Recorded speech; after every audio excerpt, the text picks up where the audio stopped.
Hello and welcome everyone to our first annual Dorothy Summers Visual Art Award here at the Stanford School of Medicine. We're delighted that you're here with us this evening, and I want to give a special thank you to everyone who entered the contest. As I said, this is our first year, and we had a lot of wonderful entries, and special thanks to all of you for entering, and to our judges, Connie Wolf and Antonia Traper, Dapina Trader. We just rehearsed this before to make sure I get it right. Before we begin, I want to say a special thanks to our Medicine and Muse team, small but mighty team, Dr. Bryant Lynn, Christy Hartman, and Anna Kerswitter, who helped coordinate and put this on. And of course, the biggest thanks to Dr. Audrey Shafer, who started this program almost 25 years ago in her living room. And when Audrey retired, her many fans and friends wanted to create a fund in her honor, the Dr. Audrey Shafer Medical Humanities and the Arts Fund. And one of the programs she wanted to start with that fund was an art contest in honor of her mother. So Audrey's an amazing and wonderful human being, poet, and anesthesiologist, and I'll read her formal introduction for those who don't know her.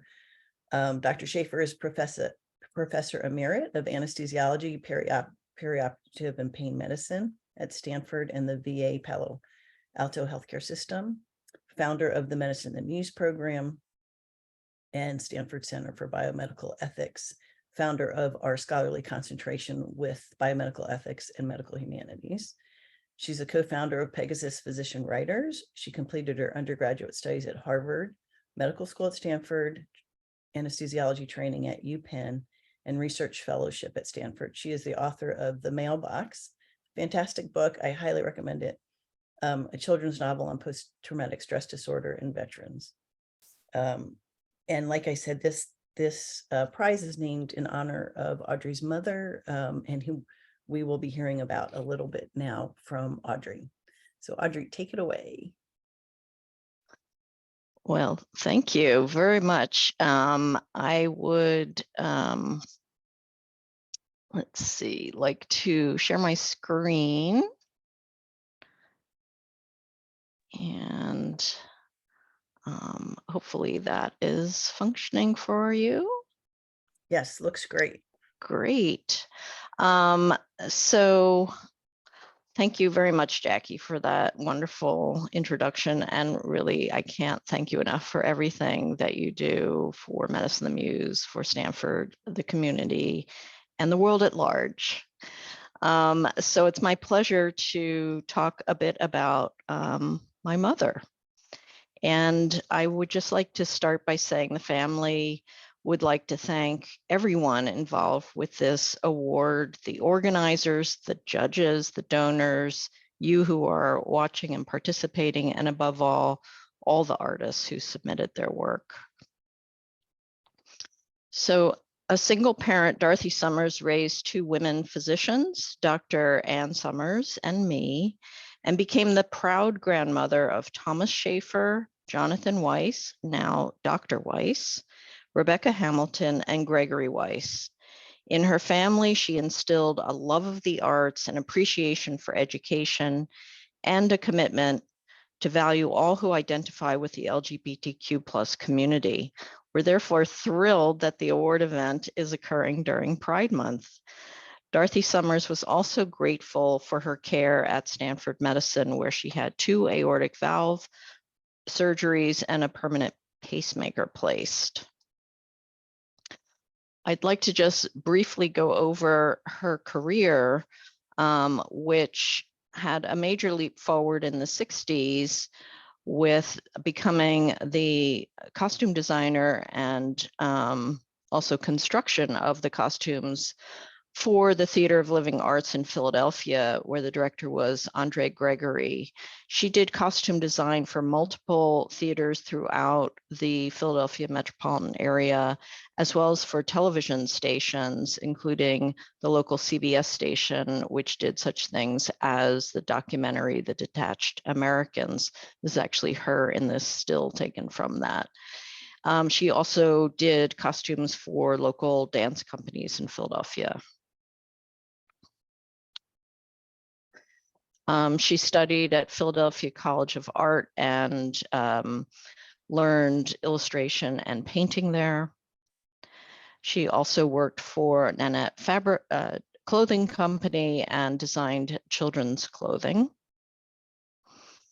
She spent a large part of her career in the arts in graphic design, working for nonprofit institutions, including in Philadelphia Academy of Natural Sciences and Moore College of Art, and then moving out to California and did graphic design in publications and signage for the Tech Museum, now called Tech Initiative. Late in life, she developed an interest in ceramics and took courses in that, just to show that you can continue to pursue your love of the arts throughout your life. Dorothy Summers touched everyone who met her with her notable wit, her resilience through hardship, and her enduring belief in the arts as essential to our lives. With that, we want to give a high five from her great-grandson and congratulate all the winners tonight. So I'm going to stop sharing. And it's now my really distinct pleasure to introduce the winner of the first prize, Dr. Nick Love. And before I read his brief bio, I will just say that Nick holds a place in my heart. I met him in the very first days of his medical school career. He is not only intelligent, dedicated, hardworking, very knowledgeable, but he is one of the most genuinely wonderful people on this earth. So I was absolutely not involved with the judging, and the judging was blind, but I was truly delighted to find out that Nick was one of the winners. So Nicholas, or Nick Love, MD, PhD, is currently a dermatology resident physician at the University of California at Davis. He graduated from Stanford School of Medicine in 2020, completing a biomedical ethics and medical humanities scholarly concentration. In 2019, he won the John Conley Art of Medicine Prize for his work, Corpora Amalacia, A Story About Cancer. And in the summer of 2024, he is scheduled to undertake a fellowship in dermatopathology, an area that he has been deeply interested in for a long time, at Geisinger Medical Center in Pennsylvania. So congratulations, Nick. Thank you so much, Audrey. It's such an honor to hear those words from you. I feel like everything is coming full circle, and I'm completely flattered and blown away and honored to have been awarded this prize. And I hope I can live up to those kind words and do justice with this small presentation on the motivation on how I made my work. So I'm going to share my screen, and I'm going to just stop the video so that people can focus in on the art and not my funny face. So I entitled my piece Re-Parents and Pathology. And one of the things I really like about medicine is I love the shorthand. So I just like this fact that you have re here. And as Dr. Shafer had mentioned, I'm interested in pursuing a career in dermatopathology. And in dermatopathology and pathology, we see a lot of really, really weird things that I think are just absolutely beautiful. So look at this shape. I mean, this purple and pink and rust-colored ovoid shape, this is an accessory digit. This is an extra finger. And this is what it would look like if you shaved and bread loafed it and put it on glass slides. This is a oil gland tumor. And it also, these oil glands that you can see here, it's almost like puffy white clouds in a Michigan sky.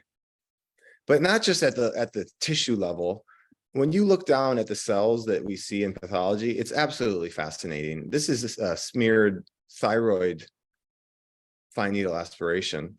And this is liver stained with a different stain. I mean, the stains that are used in pathology, it's almost like paint on a palette.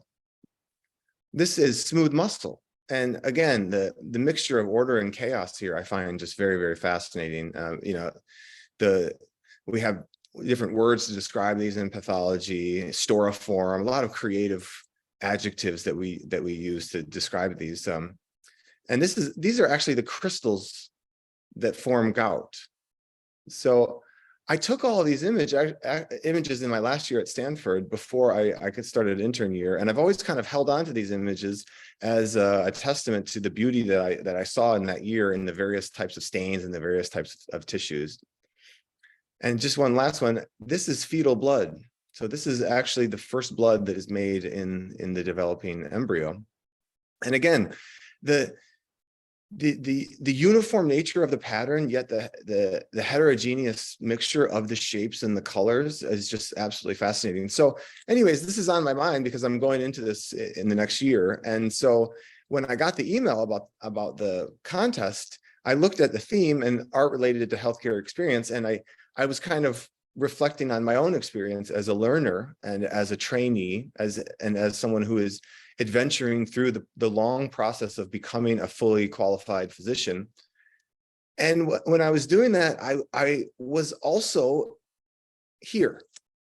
So I was here on the beach in South Carolina, going to my grandfather's old home, and he's not with us anymore, but this person is here. This is my father, and my mother is not in the picture, but I got to thinking about how my training in medicine and how my journey to this point was all because of my parents and the support that they had given me, and especially the inspiration that my father gave me within the arts. He was a big art hobbyist, and then my mother always supported my interest in science. So I thought to myself, how could I combine my interest in pathology and a dedication to my parents, my mother and father, in the same piece of work? So I'm in Sacramento right now. I'm in an apartment, and so I don't have access to a lot of studio space, but I do have access to this amazing program, Adobe Illustrator, which allows you to do a lot of cool things with illustration. And because I'm kind of a color nut, I also like to use this program, Adobe Lightroom, which really allows you to really fine-tune colors, because I find colors just very, very inspiring.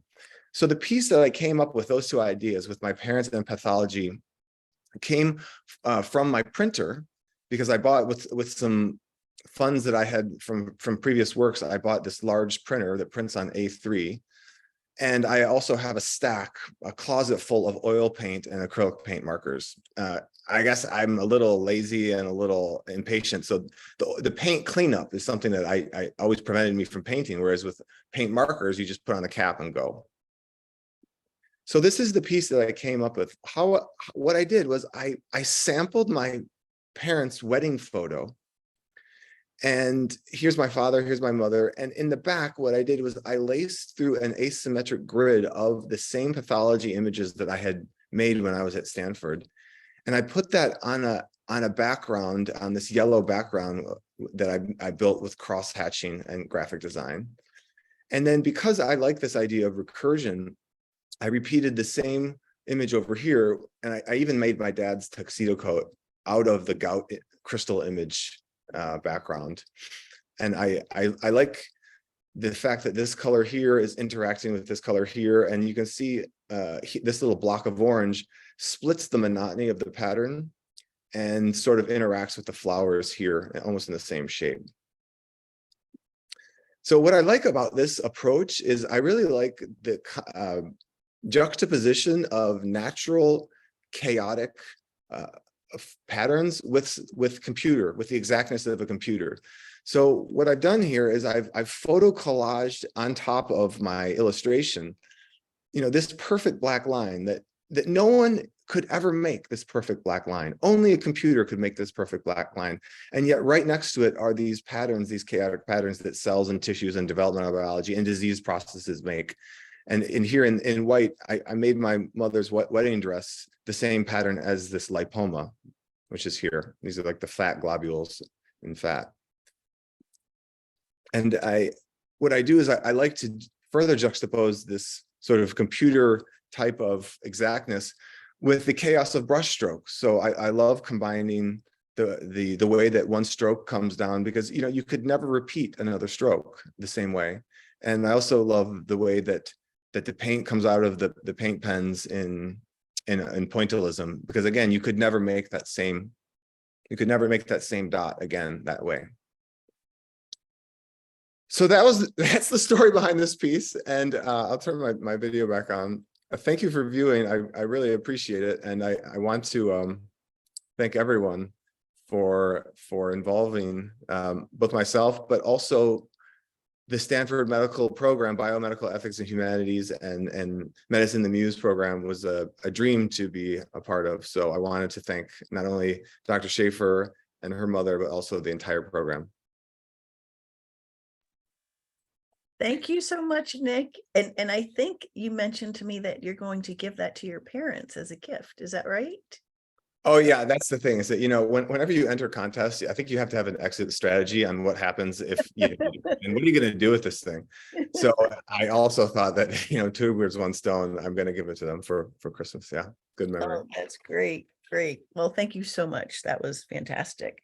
So now I would like to introduce one of our judges and the person who's going to introduce our next artist. But before I do that, actually, I wanted to give a thanks to our faculty advisors on this contest, Dr. Iris Litt and Lauren Toomer, who are both faculty, but also and also artists. And they just advise us sort of on setting up the contest, since this was new territory for us.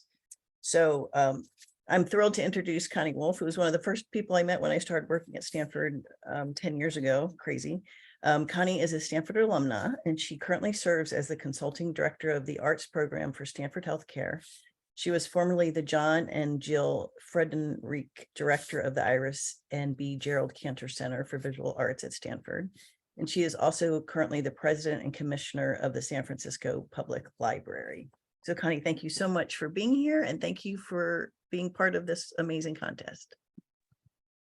Thank you so much, Jackie, and Audrey, who I have so much admiration for, having worked with you for so many years, and have been inspired by your incredible dedication.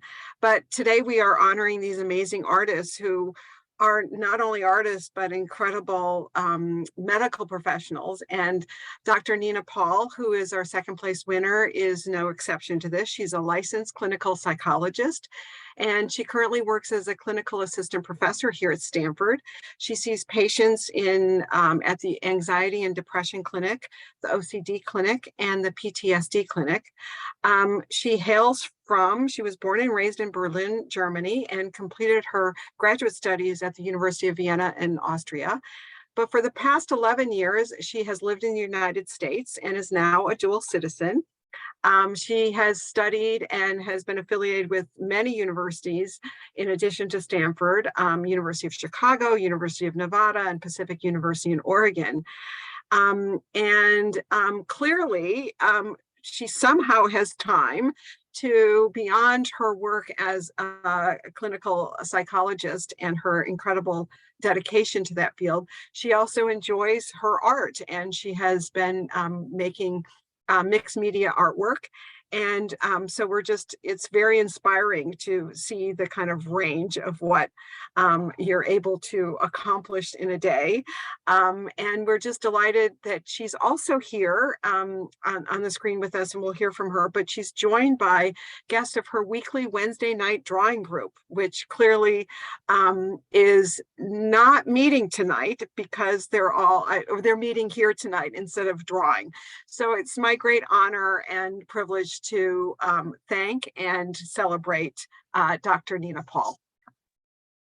Thank you so much, Connie, for this introduction. And also thank you so much, Audrey, for creating this prize and this opportunity. And just want to say thank you to Jackie as well, who has been organizing all of this so beautifully. It's really an honor to be here. Let me go ahead and share my screen so I can show you what I did. All right, here we go. So I'm going to start with describing these paintings to you first, and then tell you about the meaning of them. What you see here is a mixed media work that spans 2 canvases, and there are several layers. The deepest layer is almost not recognizable anymore. It was created with gold spray paint, black spray paint from the gold company. And you see just on the edge here of the painting, a few hints at that. It was originally like a spider web that draws the 2 canvases together. Then on top of that, we have acrylic black paint. And then the third layer is white oil paint thinned with turpentine. So this is just kind of like the background. Oh, Jackie, did you want to say something? Sorry, you're just not in presentation mode for your slides. Just so we could get the full, yeah, there. If you click that, that should do it. This is better. Yes, there we go. Perfect. Okay. Thank you. Let's see. Do you still see it? Yeah. Yes, and it's back to, I mean, that mode is fine too. It just shows the other slides on the side. I think that's fine because otherwise I don't have my notes. Okay, perfect. Okay. So that's the background of the paintings. And then the next layer are the brains, which I just freestyle with my hand. I had a lot of experience in clinical neuropsychology, so that's where that's coming from.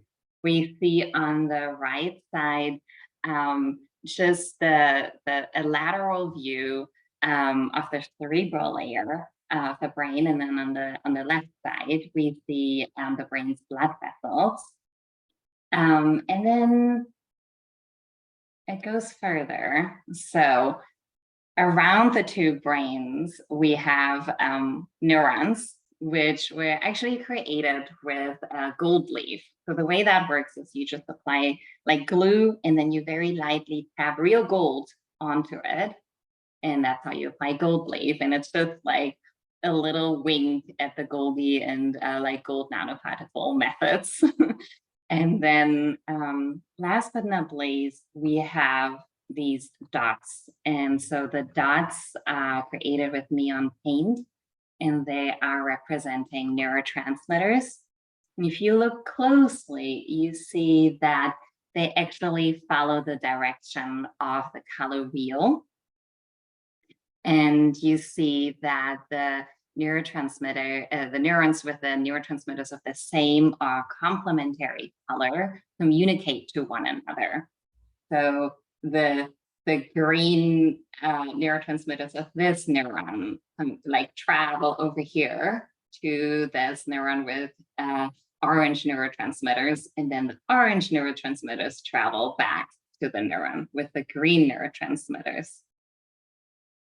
Another thing to notice is, so if you listen closely, I just said I used neon paint. So this means that if we shine black light on it, we actually see it glow, just like that. And one thing that I did not plan is if you have this black paint on there long enough, at night, it actually continues to glow, which is kind of cool. And it reminds me a little bit of like, you know, a dark night sky with like the stars and just kind of a repeating patterns that we see in nature. All right. Now, what does this all mean to me? Before I started grad school, I was in the desert and I was meditating, and I knew that embarking on this journey of becoming a scientist, I somehow also needed to find this other identity of being an artist and have both of these identities at the same time. But it got really hard. So in grad school, you get very busy. I was teaching, I was seeing patients, I was doing research, and I didn't do any art anymore. And it broke my heart. And then one Saturday, in the midst of it all, I was in the backyard and I just took these two like white canvases out, and I was like, enough is enough. And I just channeled my science onto the canvas. And I just said, I'm just gonna make art about science now.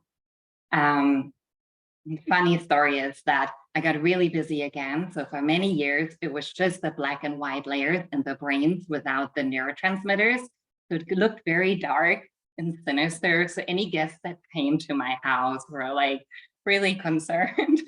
And when I just got the email about this amazing award, this is actually when I had the inspiration to sit down, turn on some music, and finally add the neurotransmitters that I wanted to add all this time. So I have just started my first job as a professor here at Stanford, and I feel like this award just brought everything together full circle for me. And I can say like, okay, I am the scientist that I wanted to be, I am the clinician I wanted to be, but I'm also an artist. And so thank you so much for recognizing this part of me too here at Stanford. I feel very seen.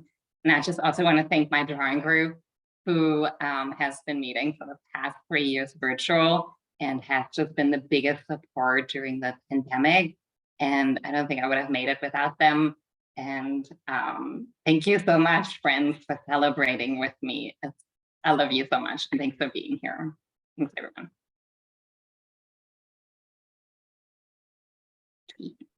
Congratulations, Anina, on this, and it was wonderful to hear. I'm delighted that I get to introduce my wonderful, cherished, and treasured colleague, Antonia DePina Tretter, who together we were the two judges. We didn't know anything about any of you. We were just looking at the images, and so it's just so illuminating to hear you all speak. But I'm just delighted to introduce Antonia. As I said, she's my treasured colleague. She is the art curator at the Stanford Children's Health, which includes the Lucille Packard Children's Hospital. And she has a very distinguished career dedicated to curating art and for very diverse audiences. She believes in the power of art to heal and uses this passion to assemble art installations for the benefit of the hospital's many patients, families, and staff. She has a master's degree in art history from the University of Toronto and over a decade of museum and arts nonprofit experience. And if that's not enough, she also volunteers and is a member of the board of directors of NIAD, which is a very wonderful and progressive art studio for adult artists with developmental disabilities. So it's my great pleasure to introduce Antonia. Oh, thank you, Connie. This was so much fun to do with you. All of these artists are so talented. Our third place winner is, I mean, you're going to be blown away. And so it is my joy to introduce to you artist Nicole Cromwell. And her, I hope you feel this, Nicole, because I'm speaking here kind of in awe of some of your accomplishments. It cannot be summed up very quickly, but I'm going to do my best. So Nicole is an artist whose paintings are inspired by the scenery of Monterey, the coastline, the surrounding areas there. We know that nature is healing. We feel that when we look at your art. She uses calming colors and bold brush strokes to capture the essence of those landscapes that she's painting. And in addition to her art, she partners with local charities in Carmel by the Sea for a multitude of fundraisers. That's amazing.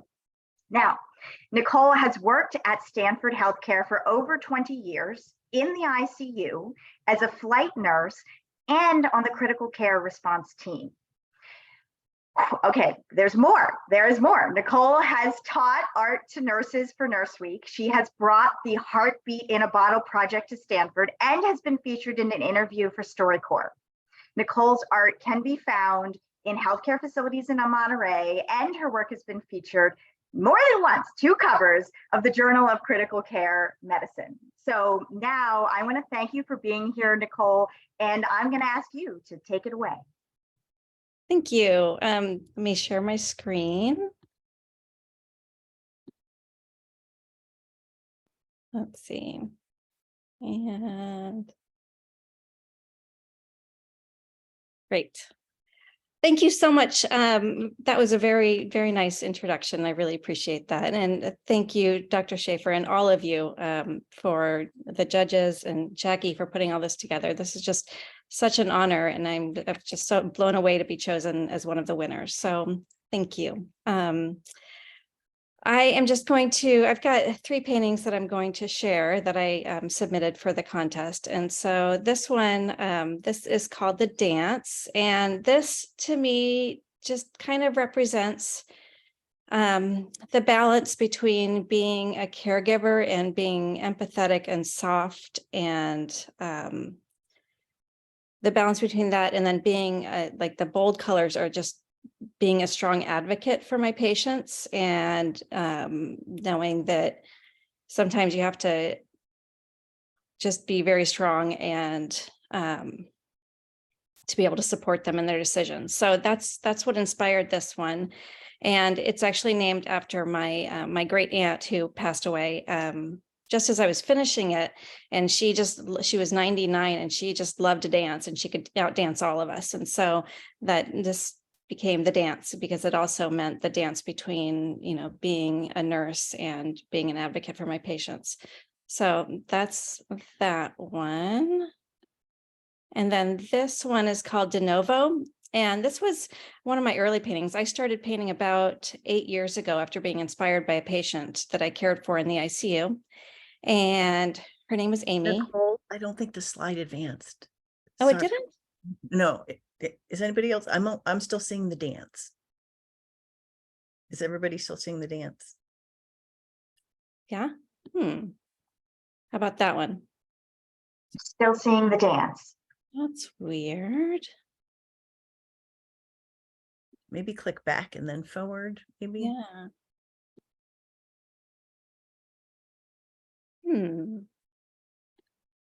Try that again. How about now? There you go. Yeah. That worked. Yep. Okay. So anyway, I was saying I started painting about 8 years ago after being inspired by a patient that I cared for, and I had never painted before that day.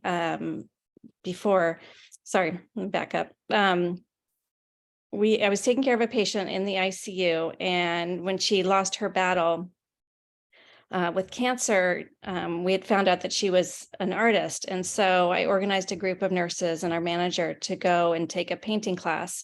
And that just inspired this whole journey for me. And I thank her every day that I go to paint in my studio. And this one is called De Novo. And this was juried into the Brea Art Gallery down in LA. And I'm just very proud of this piece, and I absolutely love this one. So that's that one. And let's see, now did that one switch? Yes. Okay. So this is probably one of my favorites. This is called a series that I do called Carmel by the Seascape. I live in Carmel, California.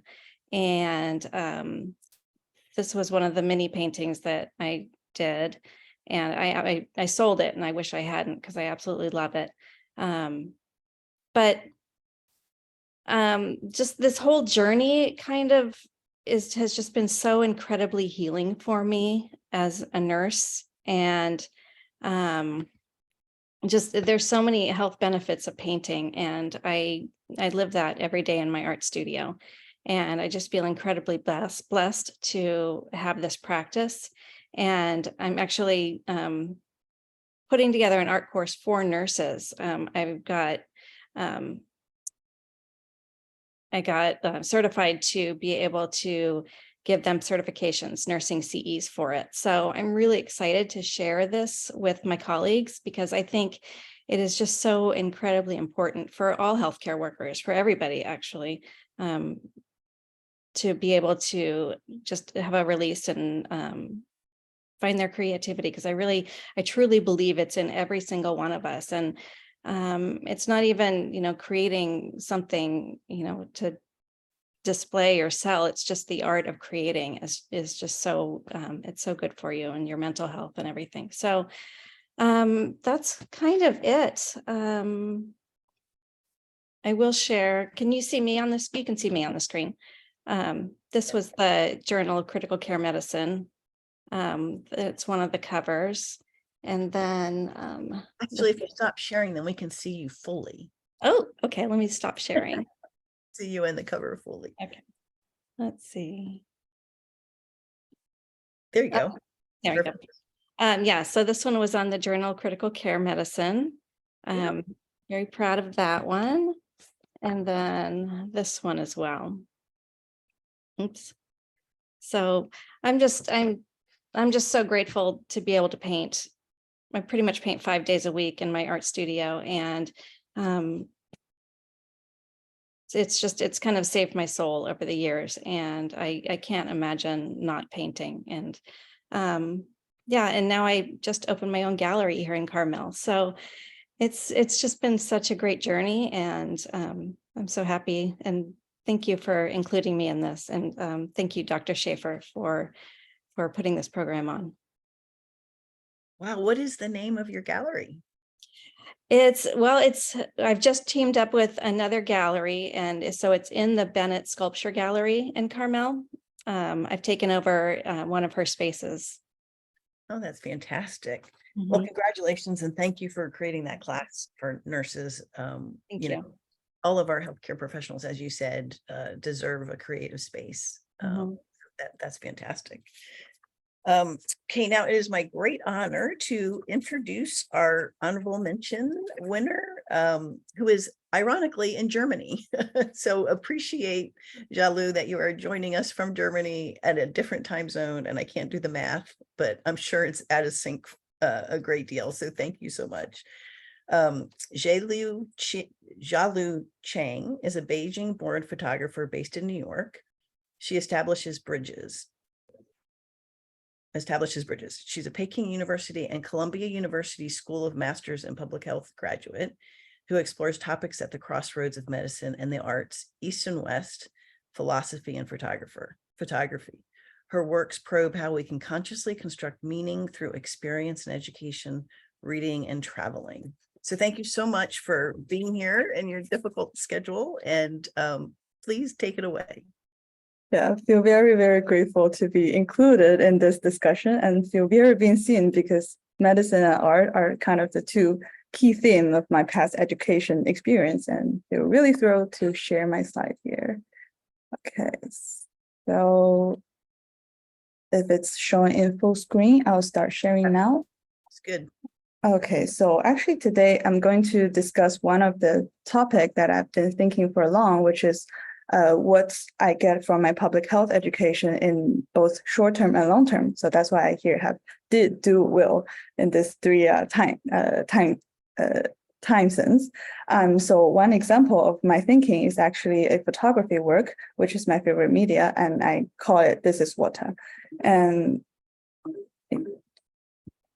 yes, so I'm thinking how to make this process more fun. Probably instead of showing the work from the very beginning, probably I can just walk through all the thinking process behind, which might be interesting because every audience might have their own thoughts in the similar question. So first, probably a brief introduction about who I am might be helpful for everyone to be more focused. First off, I was trained as a biomedical researcher in Peking University in Beijing and Columbia University in New York City in pharmaceutical sciences and epidemiology.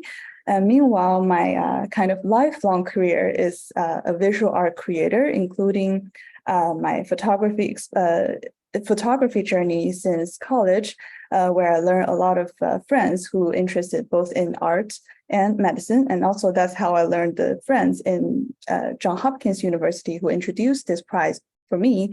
And I got the information that I can submit this kind of work and sharing with more people in this area. Also, I am now a part-time fashion photographer based in New York City, and usually collaborate with independent magazines to show my work. Also, I do documentary filmmaking, including the Peking University military training and some poverty alleviation activities in China, Also an interesting sailing experience in the Antarctica Peninsula.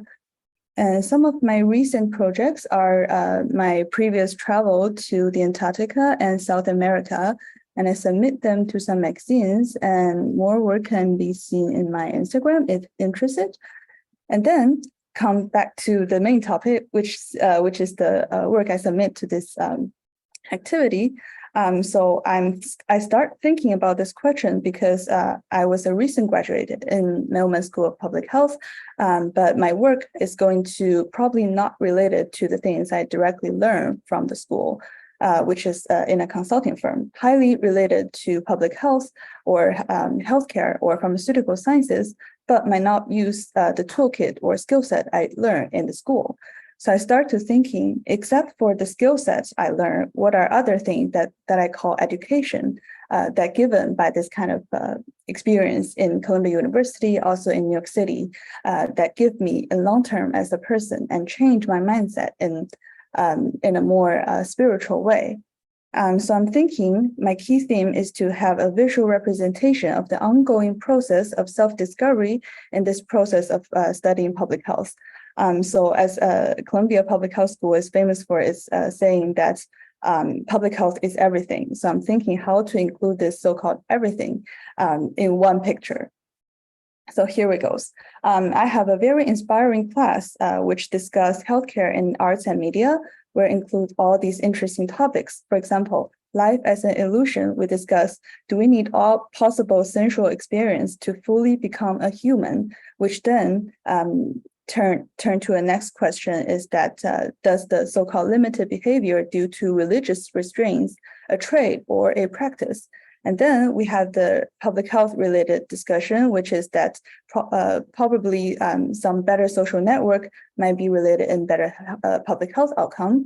Also, we use a really interesting novel by a German writer, and the book is called Narcissism and Goldman, which describe both two sides of the brain, the left brain and right brain, and both brain on each side of the brain, science and art, they choose one figure and show the interaction between the two figures to discuss how necessary it is to include this kind of right brain driven thinking in a more scientific setting like healthcare, which is super inspiring to me. So this is actually all from the post-class assignments I gathered. And then let's see how these topics bring to a more visual presentation.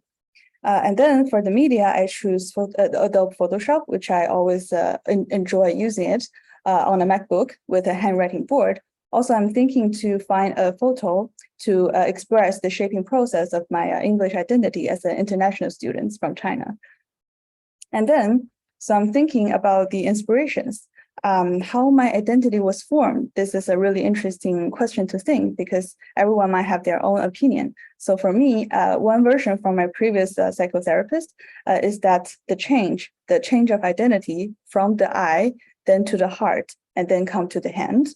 Also, this kind of saying echo with one model I learned from the MPH core class where we talk about public health interventions is the trans-theoretical model, which includes 6 stages, but can kind of resonate with this kind of eye, heart, and hand metaphor. So that's also how I outline my process of creating this piece of photography work. So from the eye, the heart, the hand, I separately gather some inspirations from former artists and trying to see how to combine them together in one work. So from the eyes is that I'm trying to see how to present my segmented experience after coming to New York, getting some education in Columbia. Then I go to a very interesting photo gallery in New York City where they show Andy Warhol's Polarized works in last century. And I say, oh, that's interesting. Why not me and some friends try out something similar to show our experience? So we go to a photo studio and do this really simple shoot and using a lot of Polaroid as well. And I do some Photoshop retouching to make it more like a colorly bright. And then we come to the second step, which is the heart, stands for the long-standing invisible impact of education. So at that time, 2022, in New York City, especially, the topic of blockchain and NFT art is really like buzzing, like everyone's talking about it, including friends around me. So I'm thinking this kind of chain-like shape can be a really interesting form to gather the information I want to present. Also, we've talked about This is Water, a famous presentation by David Wallace, talking about the meaning of education in the long term. So I'm trying to find some inspiration quote from This is Water, the presentation, and present them in a chain form. So this is the quote I choose. So I really like when David Wallace saying that education is more about the real value of real education, which has almost nothing to do with knowledge and everything to do with simple awareness, which is the awareness of what is so real and essential, so hidden in plain sight of all around us all the time, that we have to keep reminding ourselves over and over. So in real world cases, it's more likely that we go to a hospital to sitting in a very long line, but see it in a really positive way. So in this case, I put this quote. I put this quote as a chain-like shape around me in Photoshop.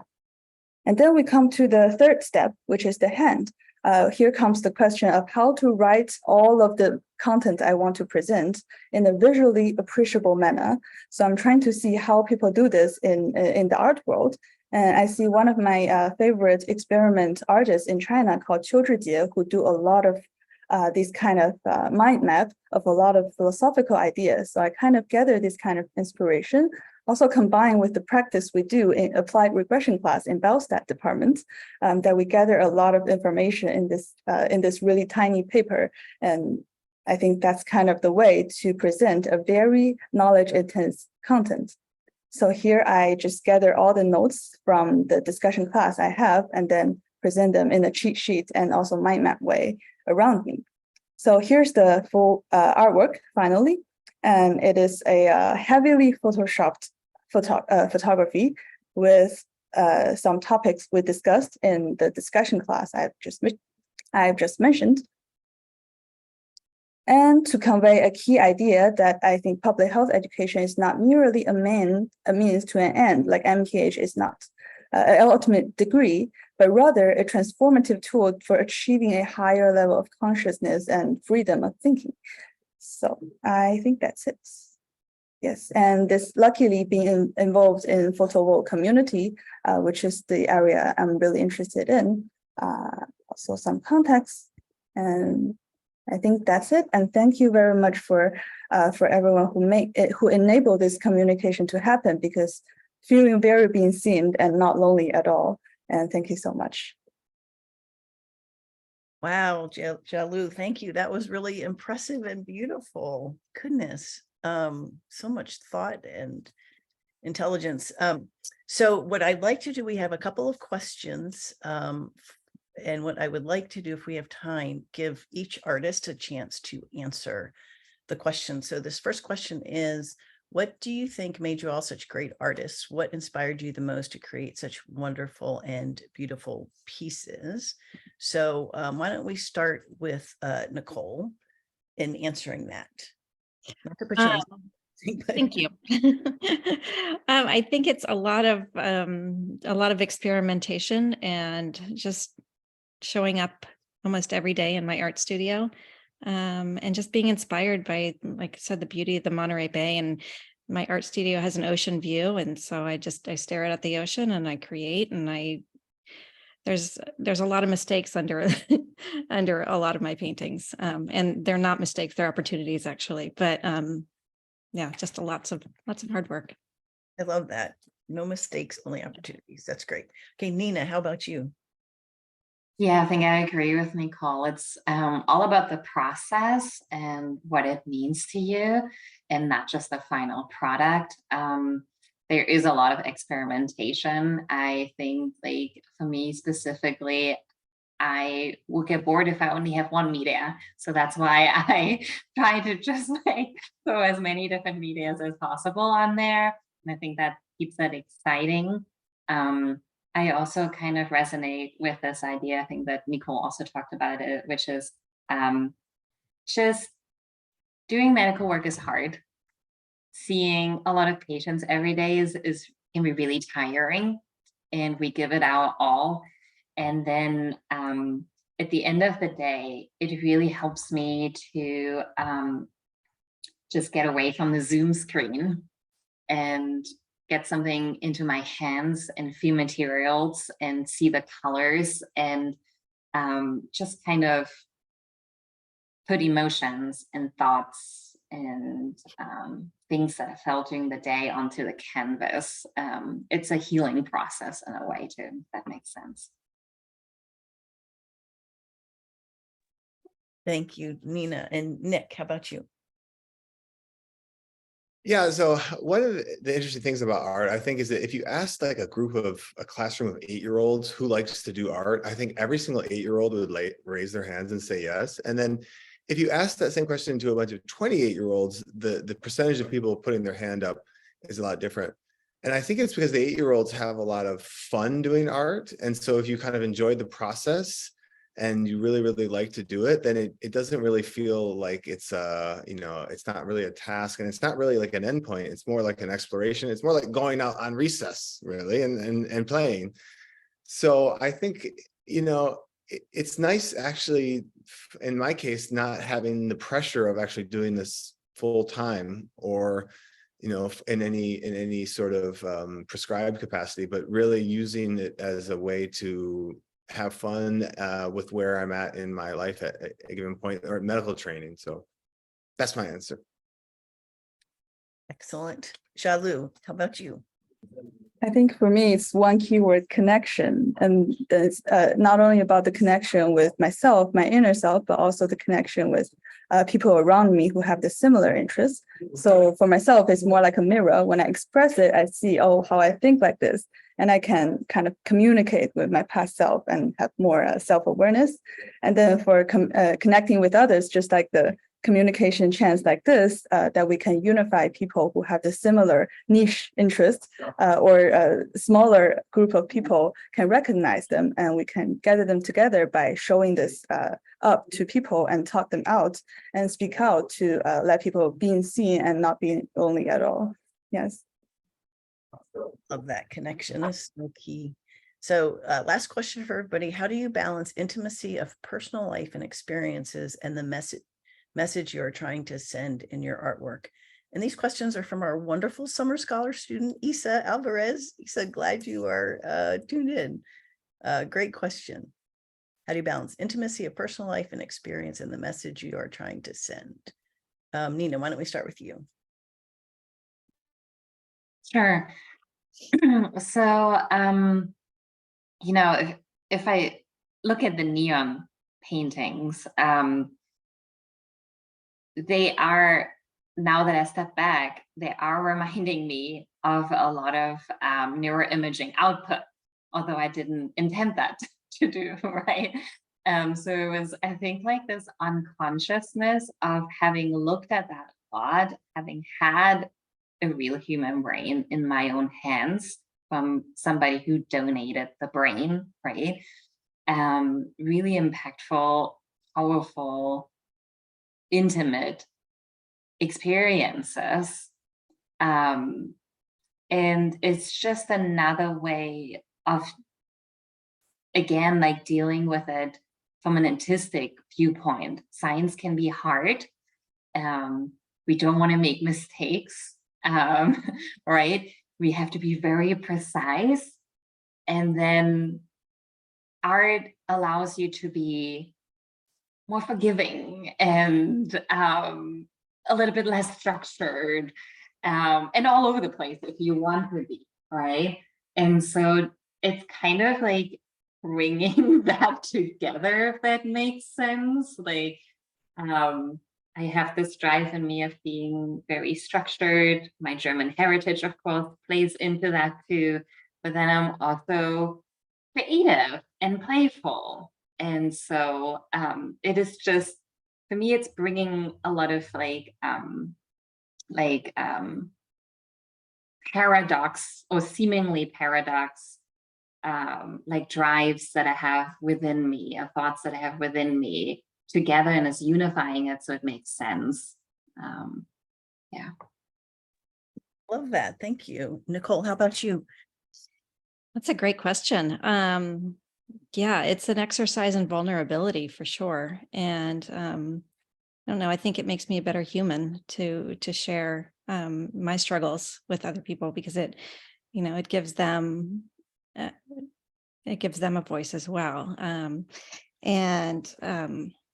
I don't know. I just like, I want everybody to be creative. I think everybody's got it in them. Like Nick was saying, embrace your 8-year-old, because it can be so transforming for your life. And I just want to like share that with the world. And so yeah, I do share a lot, and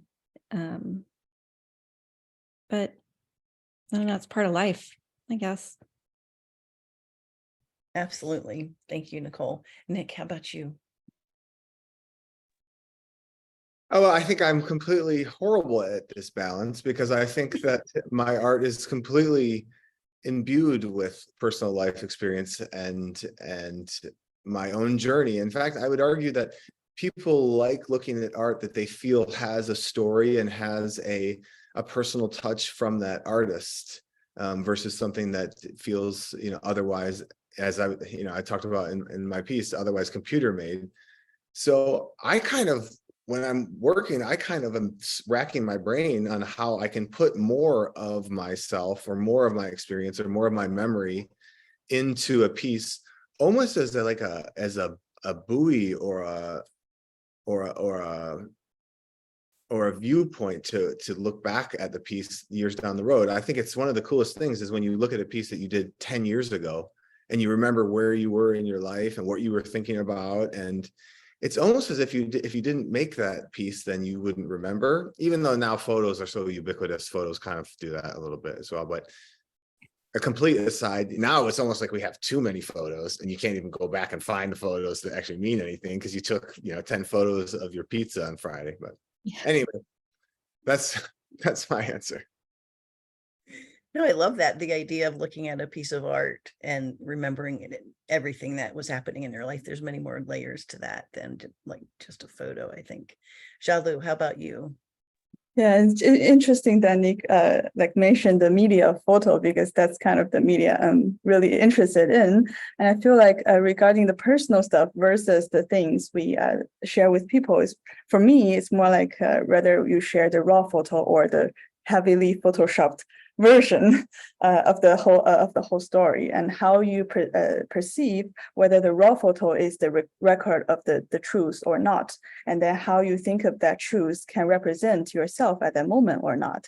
Because there's one interesting detail that every single lens does not actually record the truth, and every type of lens can actually make the reality a little bit different than what we see by eyes, differ from the actual type of lens they are.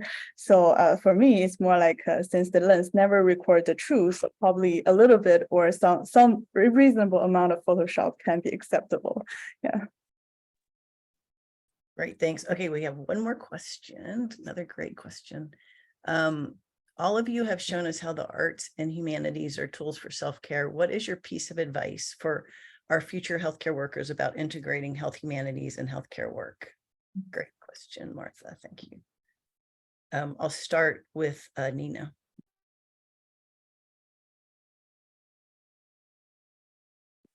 I think this question deserves the perspective of diversity, right? Everyone is on a different path here. So whatever your path is, or you have to figure out. For me, it's a little bit, I was just listening to Leonard Cohen before getting ready for this, and it was like, trying to put the work aside and get my art brain a little bit tuned up, putting this on Leonard Cohen. I was like, this quote, which many people, if you probably know, is like, there's a crack in everything. That's how the light gets in, right? And man, do we see a lot of cracks in healthcare, right? Our whole work is kind of about cracks. But then the way he put it, makes it beautiful. And now so many people relate to that, right? And so I think when it gets dire, when you do the bench work, when you're not seen, when you see the suffering and you don't know how to help, or you're trying to figure it out, I think that's where art can remind you of the beauty in life and what you're going for, and that there is always like beauty and meaning, even in the darkest moments. Yeah. Wow, that was really beautifully said, Nina. Thank you. Nicole, how about you? I say just try it. I mean, there's so many ways to be creative, whether it's music, photography, painting, clay, whatever your medium you choose. It's not about creating something beautiful necessarily. It's just the act of creating and just stimulating your brain and, you know,